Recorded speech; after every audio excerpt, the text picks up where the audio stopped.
Now let me to welcome the speaker, Mr. Fajaruddin, to deliver his presentation. Mr. Fajaruddin, the time is yours. Thank you.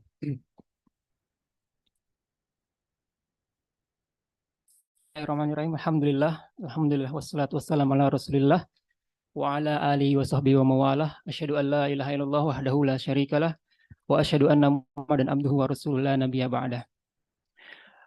Uhayyikum bitahiyyatil Islam, bitahiyyatil mubarakah, bitahiyyati ahli jannah. Assalamualaikum warahmatullahi wabarakatuh. Hello everyone.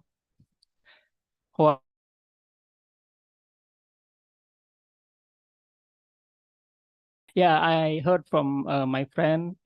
He's studying in IIUM that in IIUM the listen or the lecture delivery in 3 languages, in Arabic, in English, and also in Malay. Is that correct? What?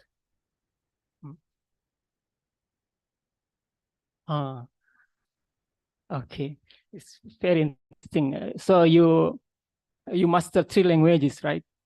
Huh? And psychology also in Arabic, in English, only in English. Okay.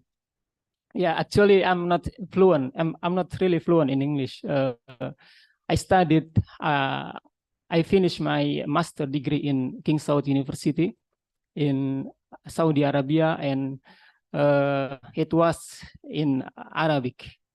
So I'm sorry if you find my English is not really good. Okay. Before I start my presentation, maybe I see in your face is tired, getting bored. Maybe you have a long session from the morning, even from yesterday, from morning until the evening.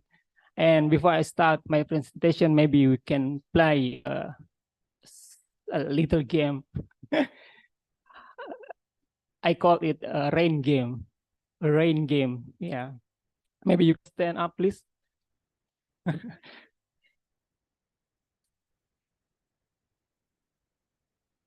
Ada ini. Ada.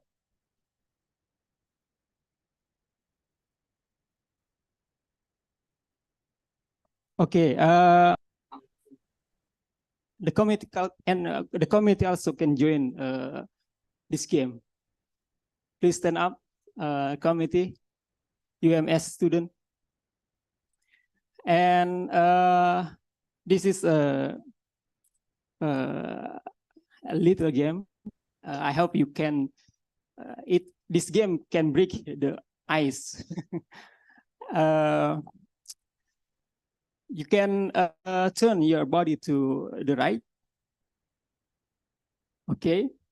And then maybe Dr. Miza, you can ke belakang, in front, in the back of your student.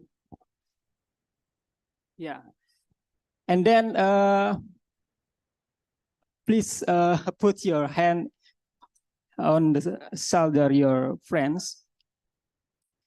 And if I said like rain, you do like this in your back, in your friend back. Okay, like this. If I said like rain, drizzling.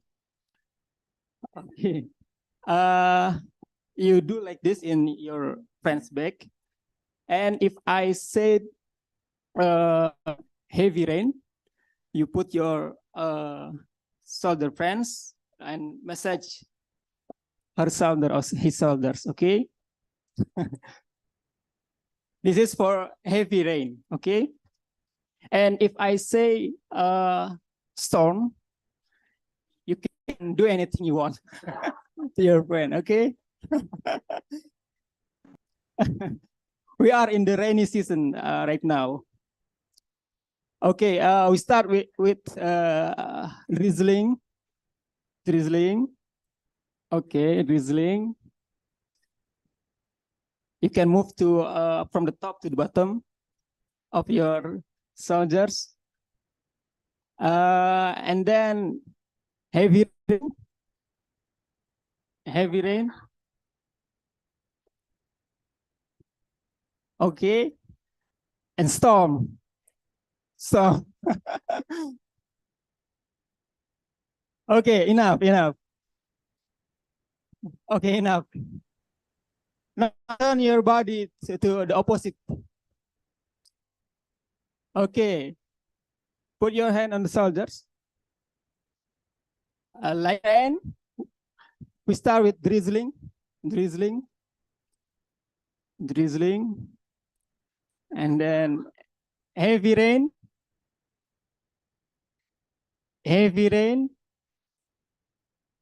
Thunder and storm.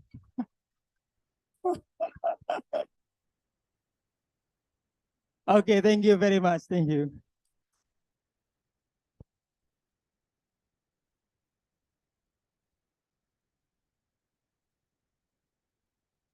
Yeah, I hope you back your soul and your body here. Today, the committee asked me to give a lesson about Al Balkhi. He has great books named Masalihul Abdan wal Anfus, and it's a very interesting book. And also, this is not easy topic, especially for me, because this is from middle age. This is from middle age, and this is a classical books, and it's really hard to understand the content of the books. But I try my best to give a picture about this book. Before I start my presentation, we have to give appreciation for those who contribute about this book. This book firstly discovered at 1984 by Fuat Sezgin. He is Turkish but live in Germany. He is a professor emeritus in Johann Wolfgang Goethe University, and he was discovered this book in Hagia Sophia Library, and until now the manuscript is still in Hagia Sophia Library. And then Professor Malik Badri rahimahullah, jazahullah khairan, he translated this book with very clear translation. I can say I have read many translation of this book, both in English and also in Indonesia. I can say the translation of Professor Malik Badri is the best translation, because it's really clear, and also he is Arabic. He is Arabian. He is Sudanese, right? And also I have many friends from Sudan, and also met many people from Sudan, and I found that Sudanese Arabic is the best if we compare to the among Arabian other Arabian countries. I met a professor in university. I met officer in university. I met even truck or bus driver in the road, and I talked to them. He talked with Fusha Arabic, Fusha formal Arabic. It's not like slang Arabic, because if you understand Arabic, and if you meet, for example, Egyptian, and you start to speak with them, you will lose your language because you cannot understand what they say at all, because they say in such very different Arabic. And also, if you find, for example, Jordanis or the people from Sham, from Yemen, or even in Saudi Arabia, you will find that their Arabic is not really good. I mean, not really good in form Arabic. When I came first in Saudi Arabia, someone asked me, Ashlonak means what are you doing in slang language. We know in formal Arabic, if you want to ask what are you, how are you doing, not what are you, how are you doing. If you want to ask how are you doing in formal Arabic, kaifa halukum, like that, right? But in Riyadh, in Saudi Arabia, they ask me, Ishlunak, it means, what's your color? Ishlunak means, what's your color? What's the meaning? What do you mean? What's your color? Oh, my color brown. But I don't know. This is a slang language. And then my friend told me it means how are you doing? Okay, fahalukum. And Professor Malik Badi has so very good Arabic, and I also watch his interview in TV program in Arabic, and I can understand what he. And this is a part of Professor Malik Badi works, the sustenance of the soul. In Arabic, masolihul anfus, masolihul adban wal anfus means sustenance of the body and souls. And next, maybe before we start to the content of the book, we have to understand what the historical background of Al Balkhi and also the other scholars. As we know, Rasulullah SAW sent to us in 7 centuries. And this is the time of Rasulullah and Khulafaur Rashidin. At those times, Rasulullah and also Khulafaur Rashidin concerned about Tawheed, about how to spread Islam in every region, every cities in Saudi Arabia, and also the other countries in neighbor of Saudi Arabia. But the concern of Rasulullah and also Khulafaur Rashidin was to spread the Islam, right? And this concern also maintained after the Khulafaur Rashidin era. In Umayyah dynasty of Umayyah dynasty or Khalifah Umayyah, they still try to spread Islam to many regions, or even the many countries, even into Europe, to Africa, and etc. So at this era, at this Rasulullah and also Umayyah era, the concept of the rulers, kings, the Khalifah were to spread Islam. It's different with Abbasiyah or Abbasid Caliphate or dynasty. Islam has already spread in widespread in many countries. So in Abbasiyah dynasty, they more concerned to improve the science, improve the knowledge. So at this moment, rulers, kings, and also the Khalifah try to translate many books from the other countries, especially from the Greek, from the philosophy, from the Aristotle, Socrates, and etc., and also from the Persia, because the roots of the knowledge, as we know, is from the Greek. And also at this moment, or at this time, they try to translate many books. And I remember Khalifah, if you want to translate one book, Khalifah will pay you as weight as the book.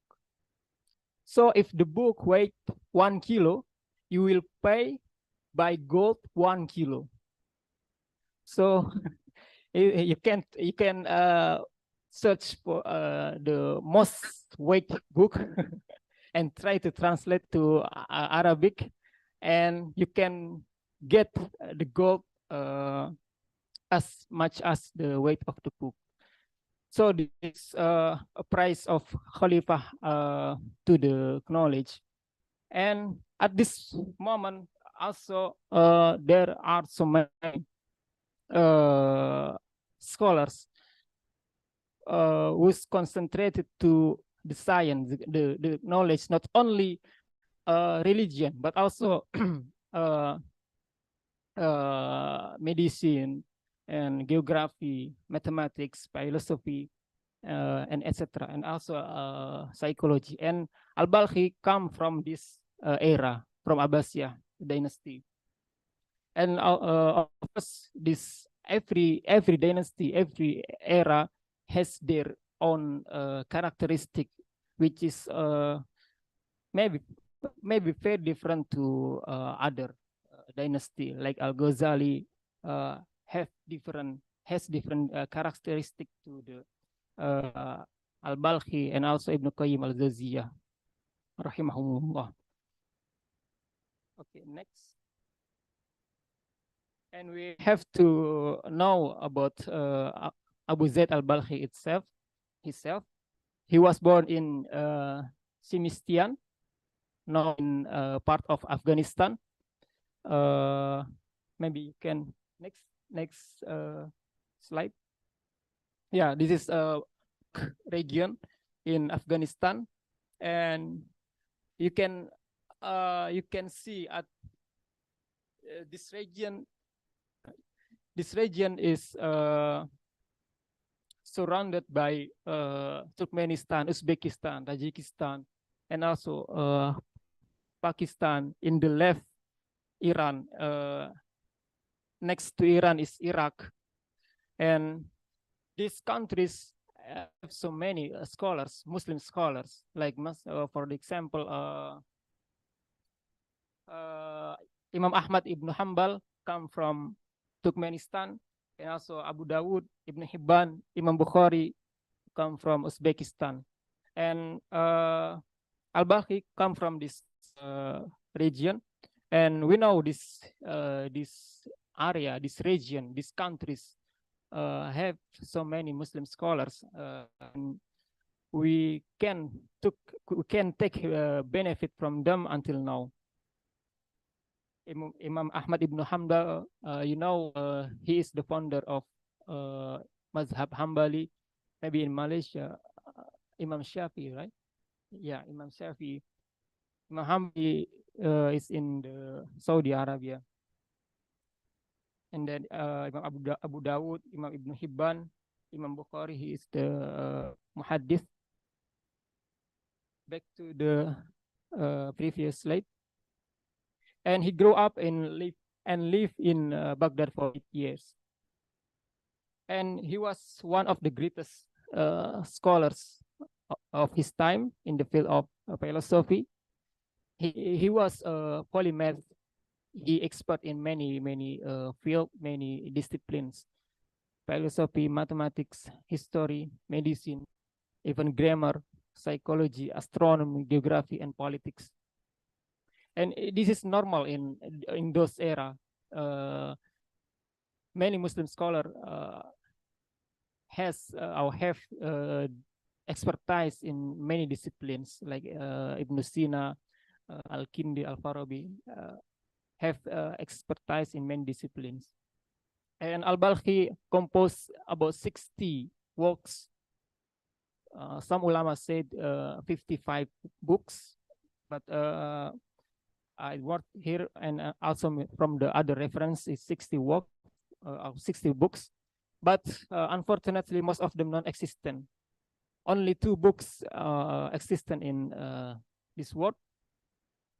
Suwar al-Aqalim, this is geography. Suwar means pictures, and al-Qalim means region or province. So this is maybe this book is about maps of cities, maps of province, maps of countries, and etc.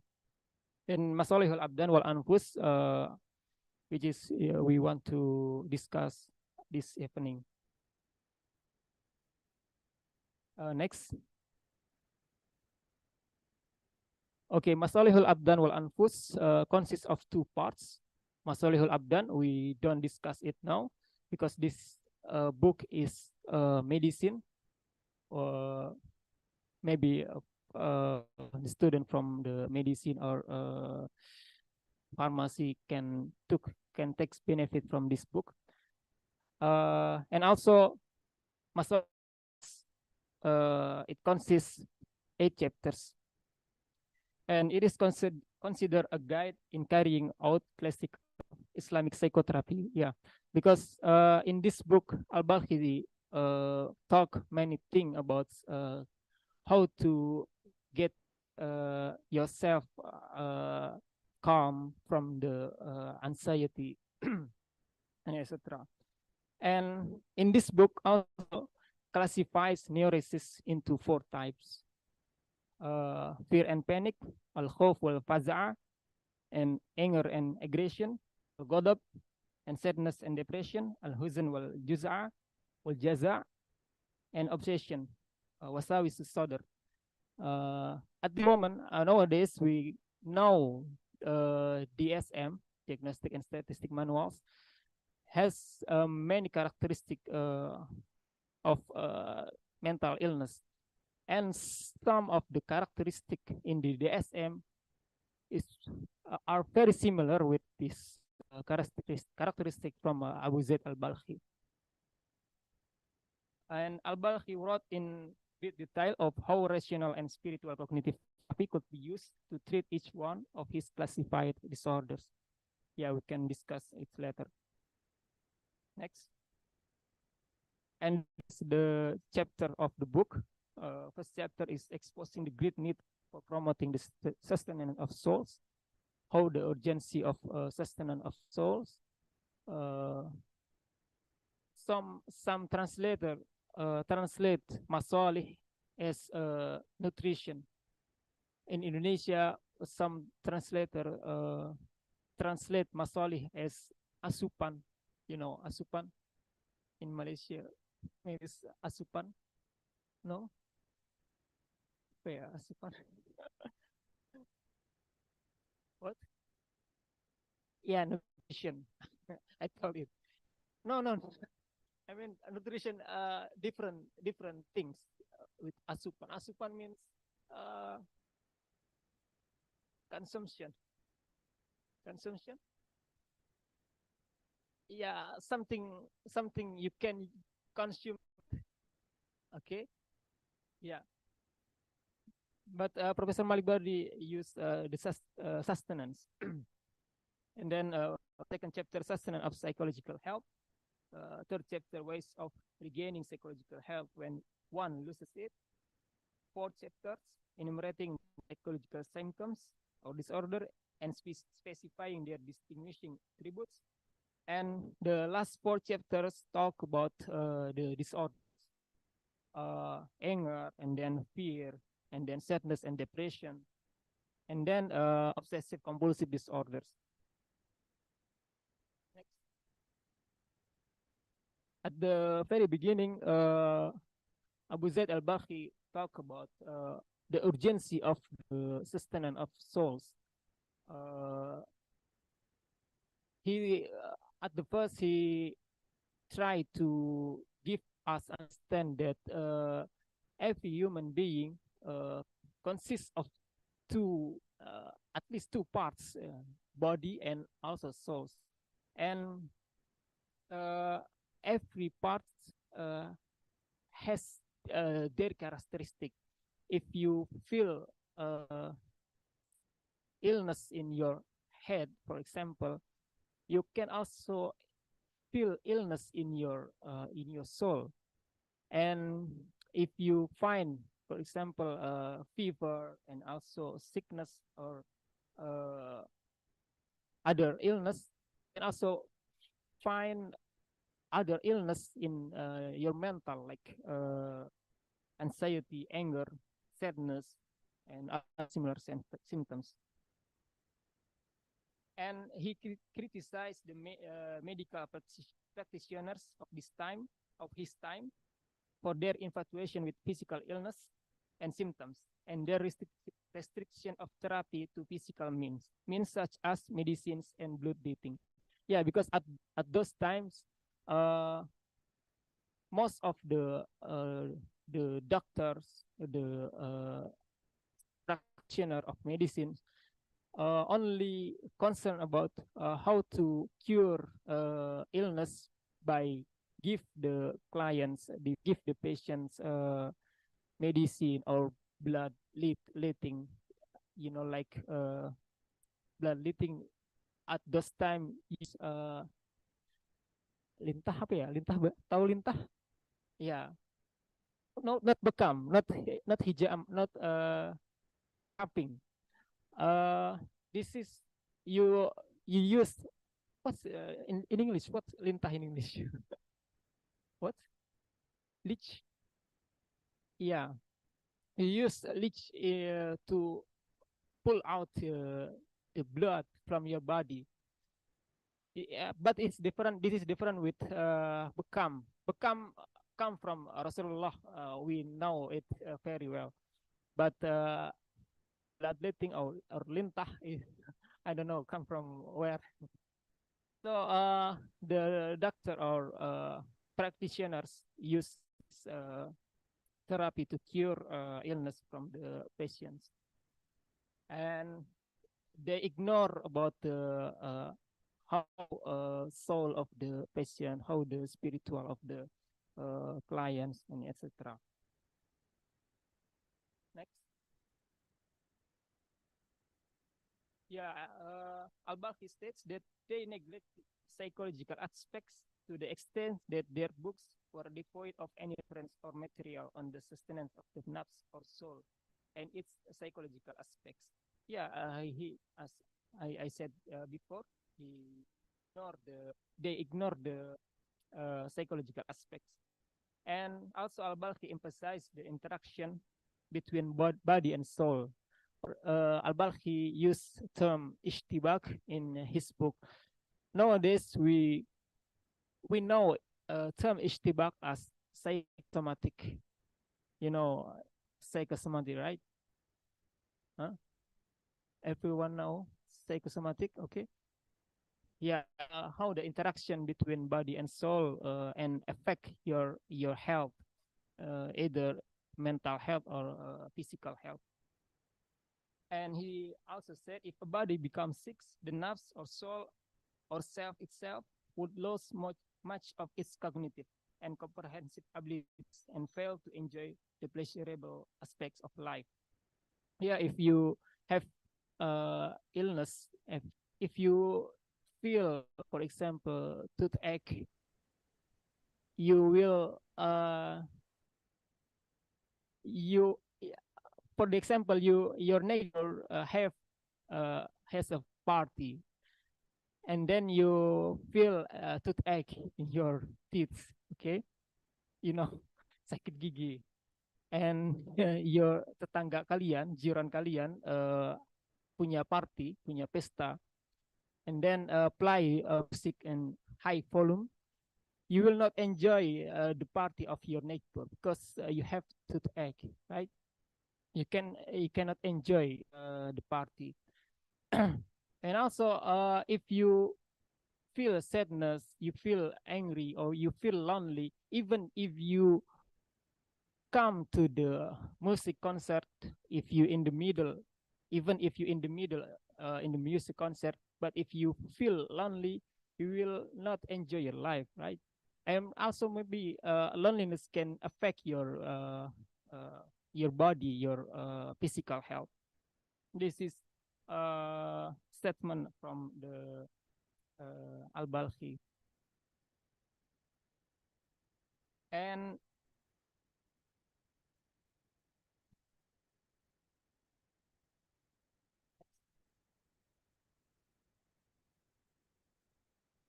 yeah, in chapter 2, Al Balkhi talk about sustenance of psychological health. The health of the soul can be maintained in two ways: external and internal. External is to protect the soul from outside elements such as what a person hears or sees that may worry or disturb him, causing arousal of emotion that include anger, panic, sadness, or fear, and other similar responses. Yeah, if you fear to the horror movies, then you don't watch horror movie. Okay. When I was in senior high school, I used to watch horror movie, but no, I don't really enjoy horror movie because it irritates me a lot. It will come to your dream. It will come to your life, right? So avoid them. Avoid them. Don't watch horror movie if you fear of the kuntilanak di Malaysia. Is there kuntilanak in Malaysia? Pocong, etc. And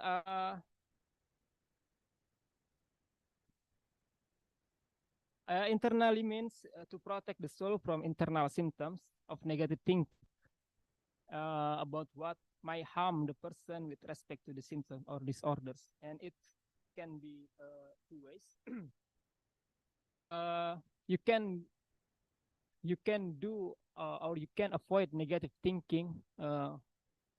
First, when feeling peaceful, one should convince the heart or mind, his mind, that this world has not been created to give people whatever they wish, without their being subjected to anxieties and worries or harmful, unwelcome symptoms.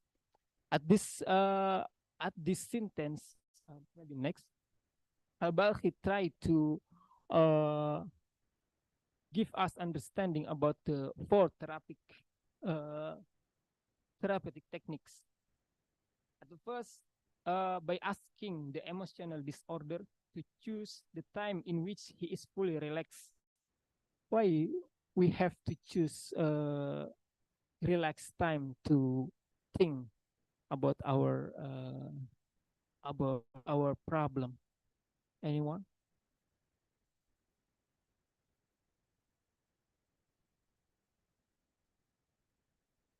Yeah. Okay. Correct. Anyone others? Huh? Why we have to choose relaxed time?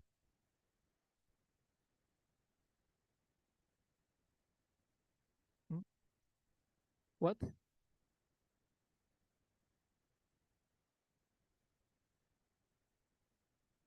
Yeah. Correct. We can think more rational when we have a good time, when we have a relaxed time. If you think your problem in your when you feel very very sad, very very stressed or depressed, you will not find any solution. You will not find any uh, way out, but only maybe your problem get worse and worse. And the second techniques is reciprocal inhibition. This technique, like in behavior therapy or yeah, therapy behavioral, the noxious stimuli are repeatedly associated with psychologically relaxing responses until a bond is between them, and consequently the painful stimuli lose their ability to stimulate anxiety.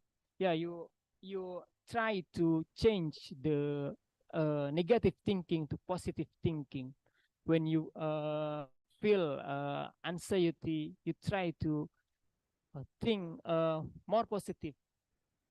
I remember when I was in primary school, I have anxiety. I fear of my friend.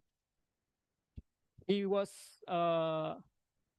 he always bully other students, not only me but also my friends, because he was a senior. He was kalau nggak naik kelas apa ya bahasa Inggris? Tidak naik kelas apa? Tahu tidak naik kelas nggak? When he fell in the exam and he cannot go to next is it also is it, di Malaysia juga? Iya. Yeah, he was what you call of this student who leave the class. What? Repeat student? Yeah, he was a repeat student, and he bullies many students in our class, include me. And as my mom and I complained to my mom, his name is Dayat. Dayat always miss me. Uh, and I fear of him because he also strong. He has a big body, and every student fear of him. And my mom asked me what he eats. He eats rice. He eats chicken. And what you eat? I eat rice. I eat chicken. So you eat same with diet. Why you fear of diet? I try to rational this conversation, and I try to implement the advice from my mom. And when Dayat tried to bully me, at one moment, I punch him in the face. I punch him in the face, but he avoid my punch. He can avoid my punch, and from that day, he didn't bully me again. Yeah, so I don't feel fear and anxiety anymore. This is an example of reciprocal inhibition. And also, Al Balkhi used technique using rational cognitive therapy to change thinking and beliefs of the disorder person, and also using a psycho-spiritual religious cognitive approach in reminding the patient that this world is naturally a place of expected anxiety and sadness. This is an application of the acceptance and mindfulness as nowadays. 30 menit. Yeah. And this is a third wave of the cognitive therapy. Here we have to move fast. Next slide. Yeah, at the third chapter, Al Balkhi talk about ways of regaining psychological health when one loses it. And he, in multiple times, he mentioned that this world, this dunya, is the place of sadness, the place of anxiety, the place of anger, the place of many quote unquote negative things. And this is a very, very normal. It's only normal for man to expect, in spite of his efforts, the onslaught of misfortune or even calamity to disturb the calmness of his soul. And one suffering from psychological disturbance can fight his symptoms internally by developing within the soul thoughts of an opposite nature to the ones that sustain the problem, that neutralize the symptoms and desensitize their provocation. Yeah, this is also used in behavior therapy when systematic desensitization, right? You know it. Do you have any uh, specialties in IIUM minor, like clinical psychology, social psychology? Huh? In general. Okay. Uh, but you learn about clinical psychology, right? You learn about therapeutic techniques already, wrong?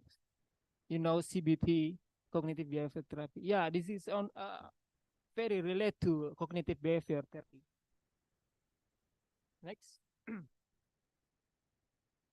And externally, one can listen to the advice of another with therapeutic discussion or and counseling will calm the agitated soul and treat its abnormality.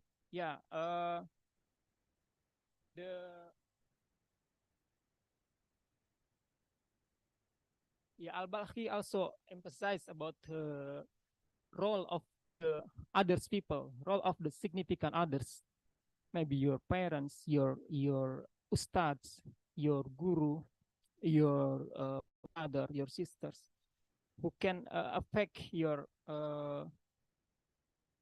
mind in a way of positive thinking, of course. Uh, and you can ask their advice to neutralize your feeling from the negative thinking to neutral or even the positive thinking. And Al-Balkhi emphasizes the role of external factor. Advice and counseling is more useful than a person's internal attempt at treatment because of two. Yeah, he emphasizes about external factors because man in general accepts from others what he does not accept from himself. Yeah, sometimes we don't believe ourselves. We know that procrastination is bad for us, but somehow we still procrastinate ourselves, right? We still slow to do our assignment or work and etc. But if you ask, or if you ask advice from your parents or from your ustad or your guru, the one who you are very respected of him or her, maybe you will listen them carefully or listen them in positively. Then you ask yourself about your problem. And one suffering painful psychological symptom is so occupied and overpowered by them that he cannot clearly think how to overcome them. Yeah, if you feel very, very depressed, very, very sad, or very, very anxiety, maybe you can ask your friend, say you can rationally, you can clear, you cannot think clearly, you cannot think rationally, because you drive by your sadness, you drive by your anger and etc. Next. And in the chapter 4, Al-Balkhi wrote about enumerating the psychological symptoms, disorders, and specifying their distinguishing attributes. And Al-Balkhi believes that at the core of all harmful emotional symptoms lies distress or anxiety, or in Arabic we say al-ghum. Al-ghum also means sadness, feel distress and sadness. So many mental illness or disorder come from sadness. when you feel, for example, when your beloved one, maybe your parents or your spouse, your wife, your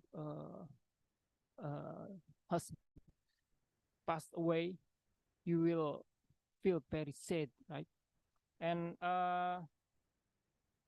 it can be worse, and it can develop as other disorder. Maybe you can be depressed, and you can be have post-traumatic stress disorder or PTSD and other distress or disorder. And the opposite state of this distress is happiness and joyfulness, which is also the root cause of all the positive emotional states that a person experiences as tranquility, pleasure, and delight. Therefore, distress and anxiety are the most powerful causes of the psychological illness of the soul, and joy and happiness are the main basis of its health. Yeah, you have to always happy, always enjoy your life. If you have many assignments, you have many works to do. Maybe you, I don't know, in Malaysia, in undergraduate, you write thesis or not? Thesis? Huh? Final year project, but not thesis. Huh? Thesis or thesis? Final graduate thesis, undergraduate thesis, undergraduate thesis. Okay. Yeah. Many students in Indonesia feel so depressed in their final year because they have to write thesis.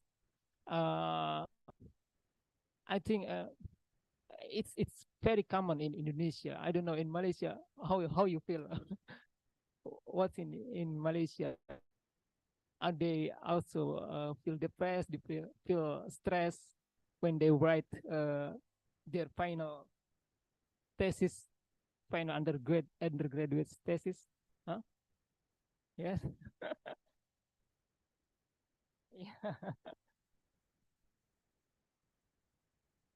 Yeah. You have to read Al Balkhi book. Anyone read this book before? Huh? Has anyone read this book before? No. Yeah, you have to read this book, especially from Professor Malik Badri.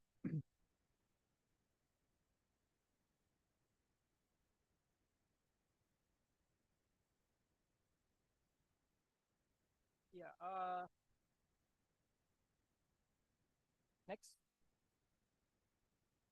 At chapter 5. Next. Chapter 5. Al Balkhi wrote about how to counteract anger and get rid of it. Yeah, anger is the most frequent in upsetting our people. Everyone can be angry. Someone maybe can get angry for very, very little things. For example, I watched a video maybe months ago in Indonesia, and it's viral in Indonesia. A driver distract the other cars because just only in the traffic jam, he could not patient of the traffic, and he distract the other car because of angry, and the other one can hold their temperament very well. In Jawa, we apa yang ditampar di kanan dikasih gigi kiri. Yeah, in Indonesia, many people very patient about his life. Even if someone slap his his right cheese, he will give his left cheese to the slappers. This is I try to describe how someone can hold the patient until the irrational level. And those most in need of training themselves to counteract anger are kings and rulers. Yeah, Al Balkhi live in Abbasiyah era, Abbasiyah dynasty, as I said before, and at those times, every countries, every region ruled by kings, by Khalifa, by governors, by not like nowadays president or prime minister, but at the time they have kings, they have rulers, and etc.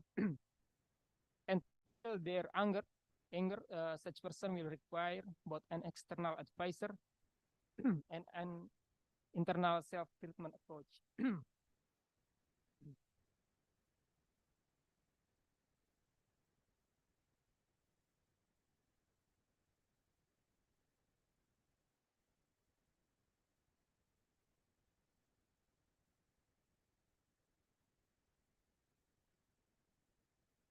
Yeah, from the external, someone have to choose influence,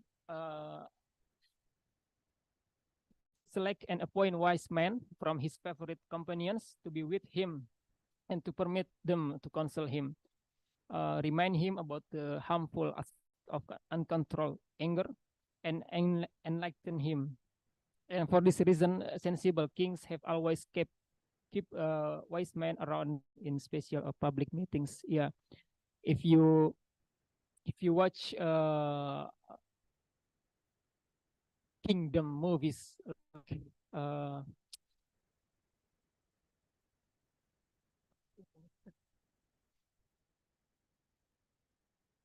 uh, movies from the about Middle Ages,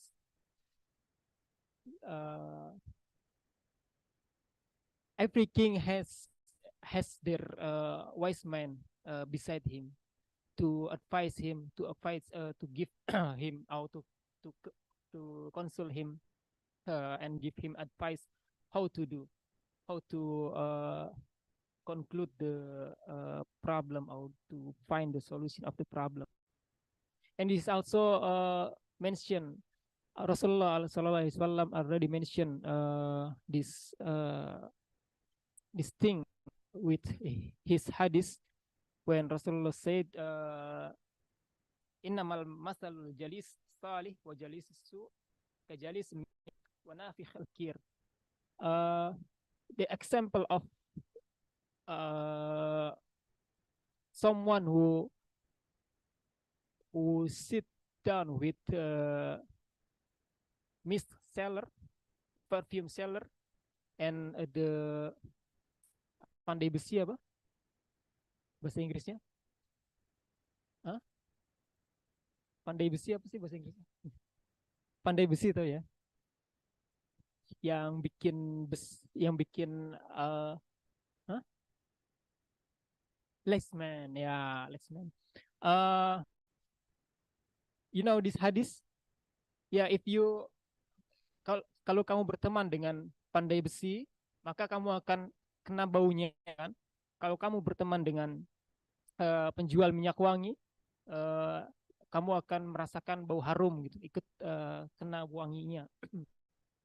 Oleh karena itu kamu harus memilih teman terbaik, ya, teman untuk yang bisa memberikan kamu advice, can give you advice, can give you solution. Bukan justru malah menjerumuskan kamu, don't lead you to wrong way. You have to choose the very best friend to keep remain you. Next. And the internal approach is based on mental maneuvering of thoughts, consciously to counteract anger-laden thinking. And one of the mental maneuvers involves taking advantage of moments of relaxation and tranquility to convince oneself that anger is symptom that can be resisted with calm, certain thinking on its first appearance. If not opposed when it first begins, it will blow up into full-scale, irreversible rage. Yeah, some psychologists, some scientists, some scholars in psychology say you have to express your anger. You have to express your rage, your emotion, your temper. But it's very, very different with how Rasulullah teach us to drive our temper, to drive our anger. What Rasulullah said, if you angry and you stand, you have to sit down. And if you sit down, you have to, ya, berbaring gitu ya.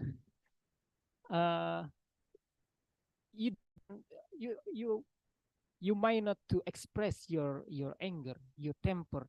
If you express like me, maybe when I was in primary high school, as I said before, I punch my friend because he bullies me many times. The anger will get worse and maybe drive you in so bad things. Yeah, it can be bad people. You may be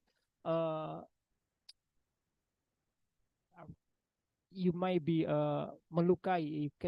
You can my heart might injure someone by your anger, or even you can kill someone with your anger.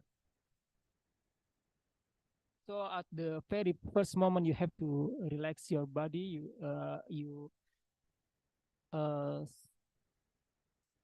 You have to try to positive thinking that this is only few minutes. You feel this moment only few minutes. After few minutes, you will get calm and etc.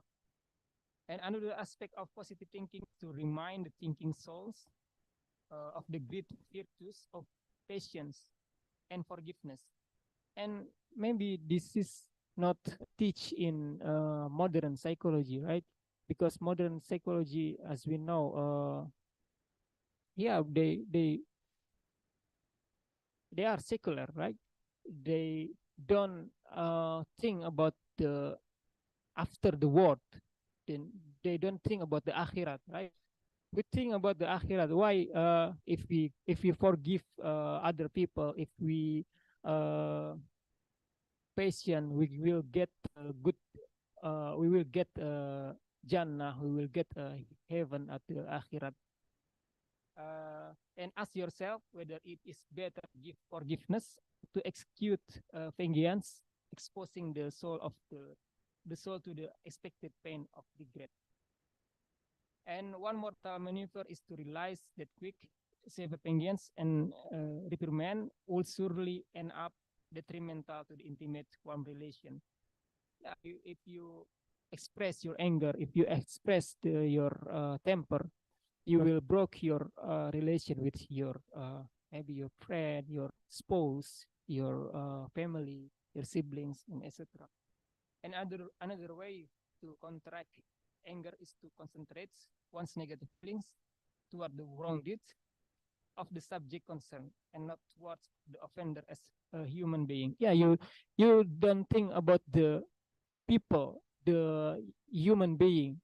You have to think about the behavior, not the people, or not the human itself. And additionally, if an angry person thoughtfully reminds himself of the wrongdoer's past sincere services and good characteristic, he is bound to reduce negative feelings towards him. Yeah, if you feels angry to someone, you can try to remind or recall your memory with him. What is his kindness? What is his uh, already did to you? His every good deeds for you. Can recall that those memories, and so you don't feel anymore. And he should avoid seeing the person concerned while still emotionally provoked. And you, when you provoke at the situation, you you might not see, or you might not see the person face to face, yeah, or you will punch him in the face. You have to avoid him at maybe a few moments, or few hours, or few days, until your anger, until your temper get uh, minimize, decrease, so you don't have any anger anymore for him. Maybe the time is up. Huh?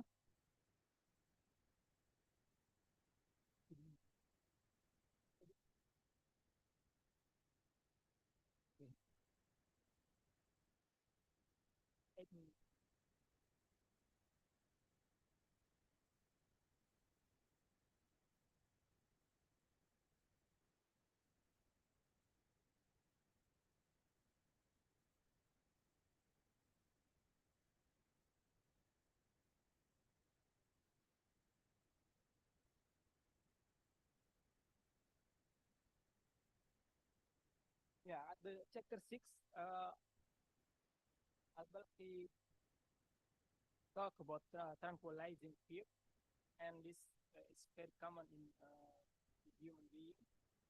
One feels fear when he face or he find something fearful, like ghost, kuntilanak, pocong, etc. But we don't talk about that. uh, what terrorizes a person and agitates his soul is something that is quite threatening to him, that he thinks about, fears, or sees. And because terror or panic, the alarming object of frightening. Oh, yeah, sorry. Uh, yeah, to cause terror or panic, the alarming object or frightening situation must be either directly perceived or expected to turn up or occur in a short time. Yeah, you have to perceive the situation or the things is fearful, or make you panic. I have uh, children. He is now 4.5, and when he was uh, 2 years old, he tried uh, to touch a fan, uh, moving fan. He doesn't know it. The fan is dangerous for him. After uh, we talk to him, we get him we get him standing about the dangers of the fan. He avoid it. Yeah. And this is also implement to other people. Someone may fear about the situation, about the social situation. For example, maybe for the students, when the lecturer asks you to present your homework, your assignment in front of the class, maybe the student feels anxiety, feels fears of the presentation, right or not? Huh?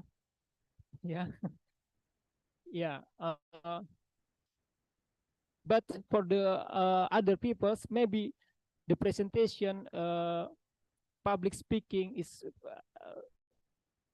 he can enjoy the presentation. He can enjoy the public speaking in front of the public. So this is very subjective. Every fearful things is very subjective. Belongs to the person. Some are by nature strong in their temperament. Their hearts are not greatly disturbed by sudden or scary encounters. Yeah.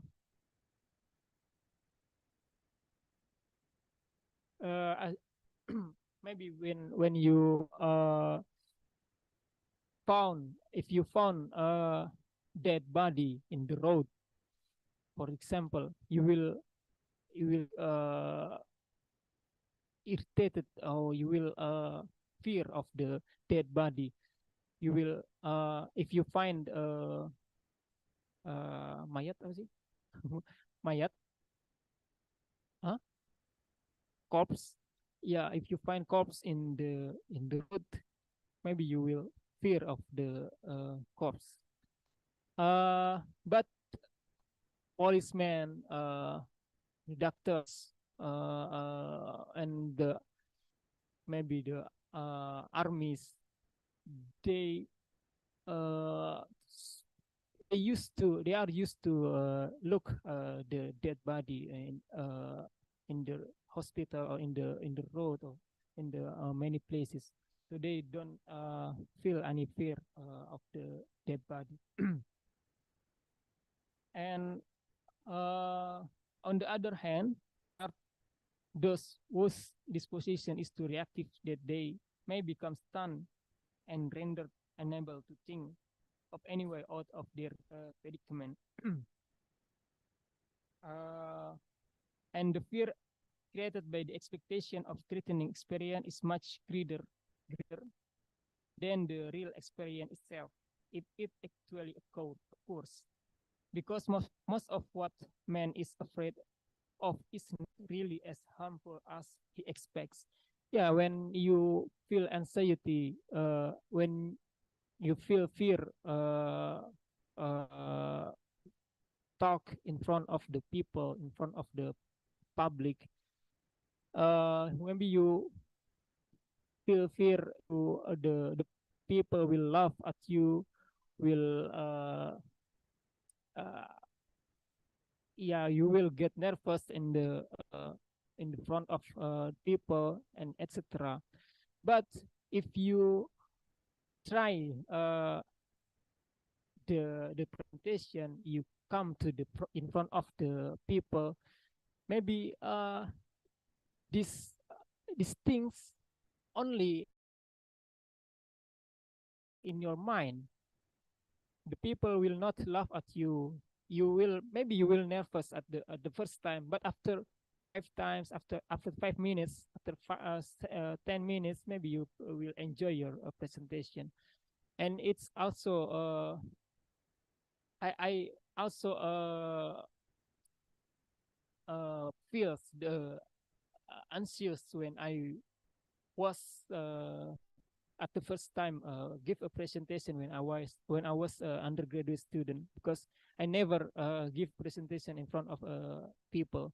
But uh, after many times, after many assignment, I have to present this assignment in front of the class. I get myself used to present the presentation in front of the class. Yeah, time is up. Actually, it's still maybe it's slides. You can read after this meeting, and I already sent to the committee, asked the committee to read the presentation. Thank you very much.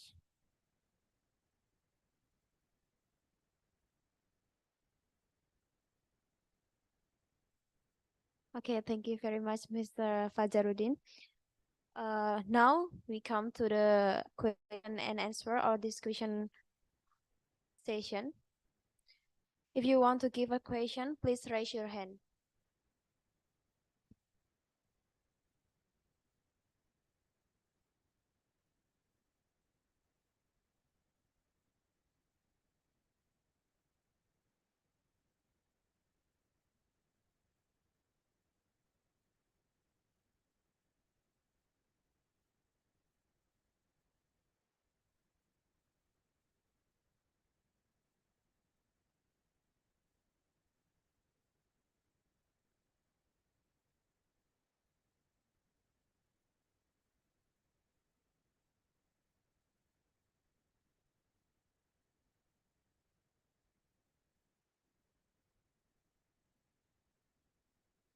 Do you guys any question?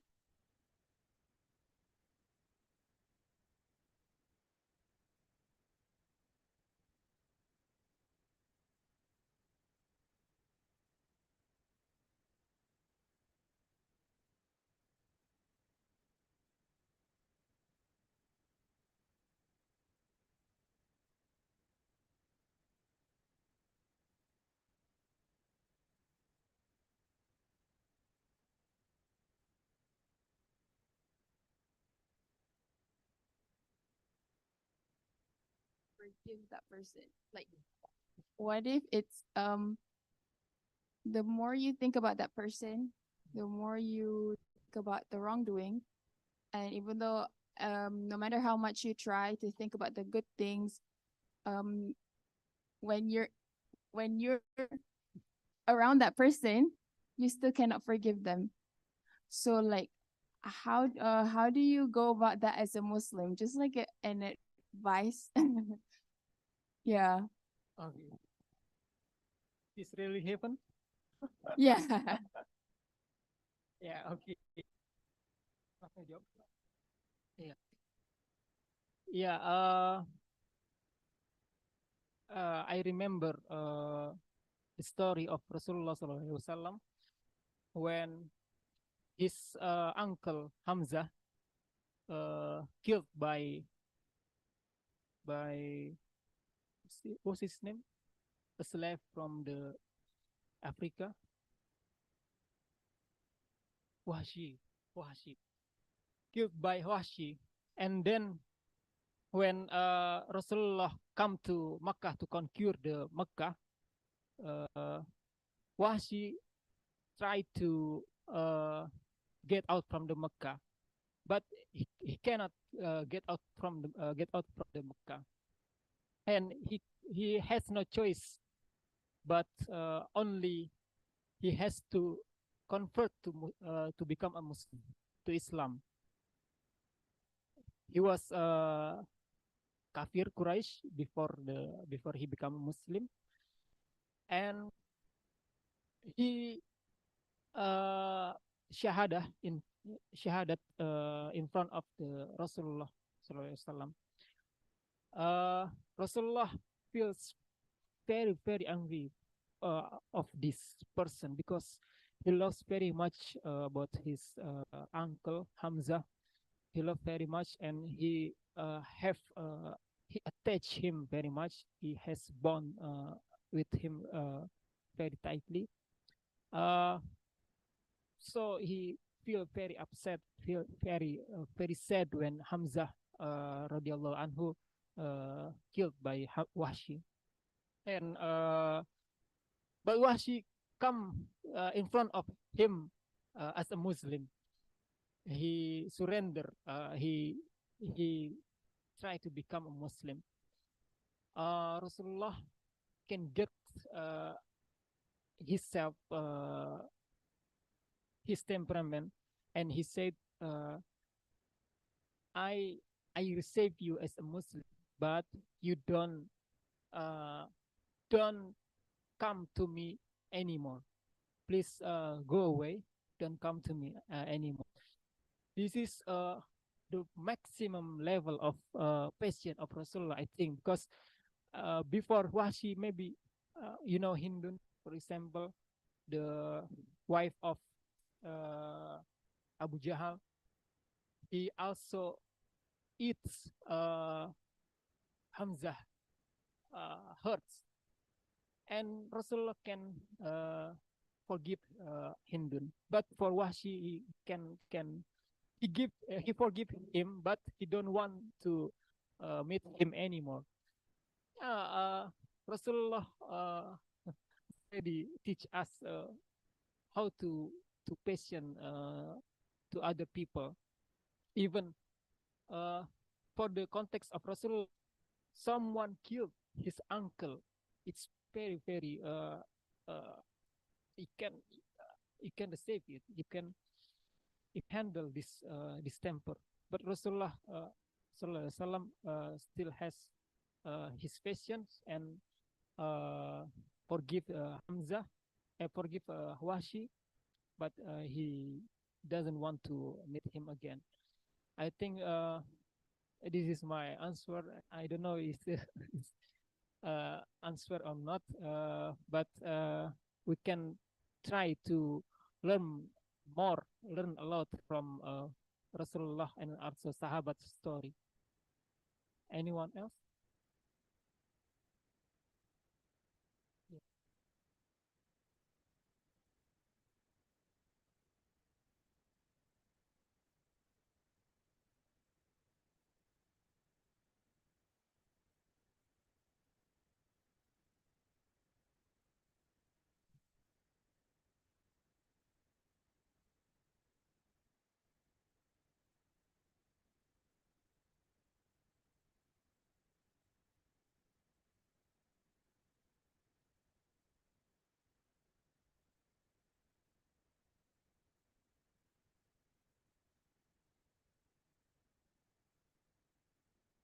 Interesting question.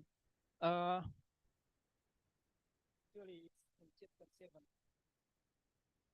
After this, yeah, but in short, uh, this question we cannot answer this question as a like nominal question, yes or no, have contribution, have a relation or not with faith or iman. Not. This is very complicated. We cannot say in short way actually. But in Al Balkhi books, he said that depression consists of two. Uh, Maybe we can try to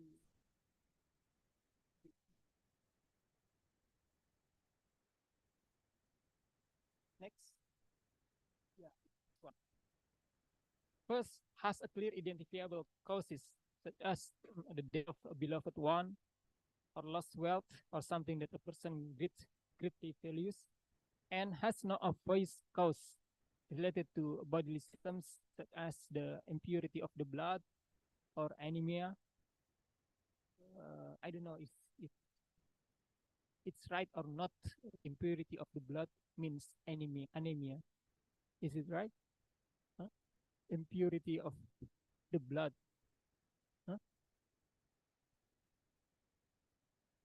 Maybe.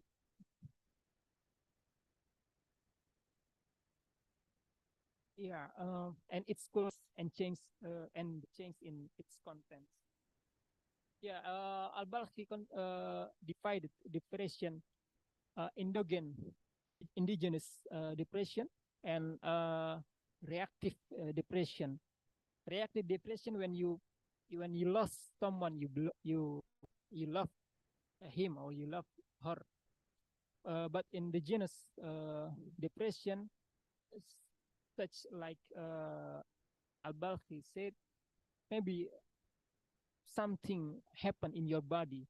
Al-Balkhi mentioned about the blood, but in psychiatry, we know that is many things happen in your body, maybe in genetics and also chemical in your brain contribute to your depression. So and also actually it so can be we can minimize the uh, the depression with iman, also with faith. If we if we believe that Allah give us a power, give us a hikmah for our illness, we will face the depression with in more positive ways. I also remember when Sahabiyah come to Rasulullah Sallallahu Alaihi Wasallam, and she said she has penyakit ayan. Tahu ayan nggak? Ayan itu bahasa Inggrisnya apa ya? Apa ayan? epilepsy,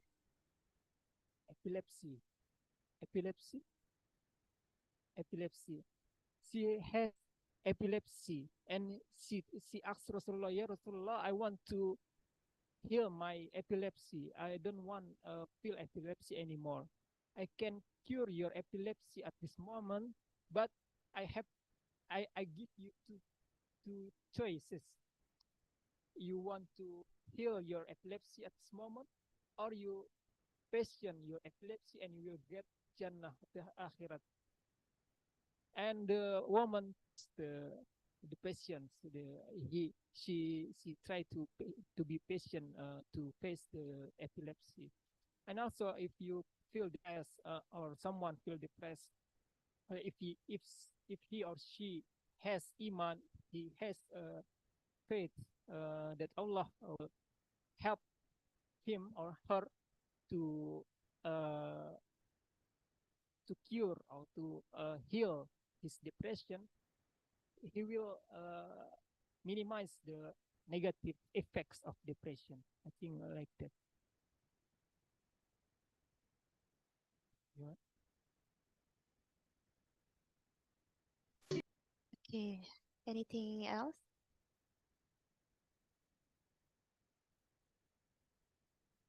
Enough.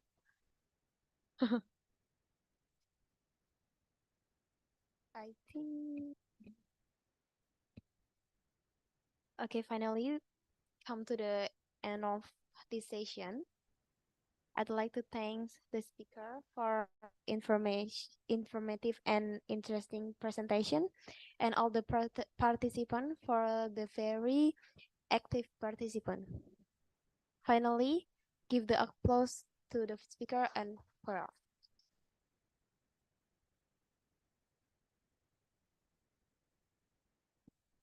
Okay, thank you, Mr. Fajarudin and Ms. Trianiska. Finally, we have come to the end of the event.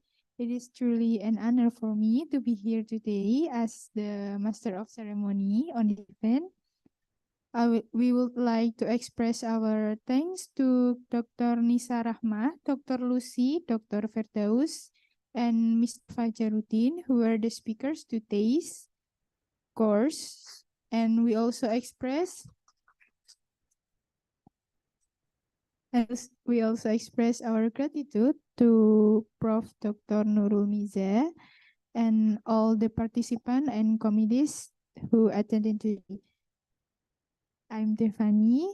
Thank you for your attention and see you to the next event. Assalamualaikum warahmatullahi wabarakatuh.